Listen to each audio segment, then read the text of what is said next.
এই শুনছো, গ্রামের মানুষ কি বলে? গ্রামের মানুষ যে মরিচ তুলে বেড়ায়, আমি তো মরিচ তুলতে যাই না। আমাকে নিয়ে মানুষ হিংসা করে, কয় যে বাসায় বসে বসে থাকে, একটা দিন আসে মরিচ তুলতে আসে না। তো বাসায় তো আর তোমার যদি কোনো আপত্তি না থাকে তাহলে ওরে নিয়ে আসো আমার বাসায়, আমি বসে বসে আর আমার বাসায় তো রুম আছে 4-5টা, এক পাশে দুই পাশে দুইজন থাকবে আমার পাশে, অসুবিধাটা কোথায়? ওদের এত অসুবিধা হয় তো নিয়ে আসা, সমস্যা কি? আমি বসে বসে খাওয়াবো ওদেরকে। তা তুমি এখন এই মুলাগুলাক বলো যে আমার বউ বসে থাকে, তোমাদের যদি তুমি সমস্যা যার কাছে হয়। শুনছো ওরে বলবা যে চলেন আমার বাসায়, চলেন আপনারা বসে বসে খাওয়াবে। তো এইটাই করা লাগবে যে যে কোনো মানুষ যদি এবার আমার নিয়ে গবেষণা করে যে আমি মরিচ তুলি না, বাসায় বসে থাকি, তাহলে কল লাগবে যে আমার জামাই রে বিয়া করেন, তাহলে আপনাদেরকে বসায় খাওয়াবে। বিয়ে করা লাগবে না, এমনি বসে বসে খালি থাকবে আমার পাশে।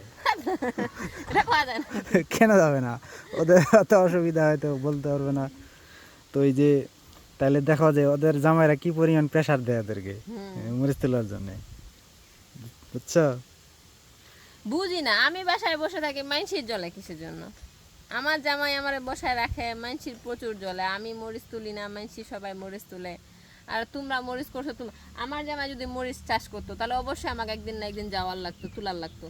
তো এখন চাষ করে নাই, আমি তাহলে মাইনসির মরিচ তুলতে যাবো কিসের জন্য, কিসের দুঃখে?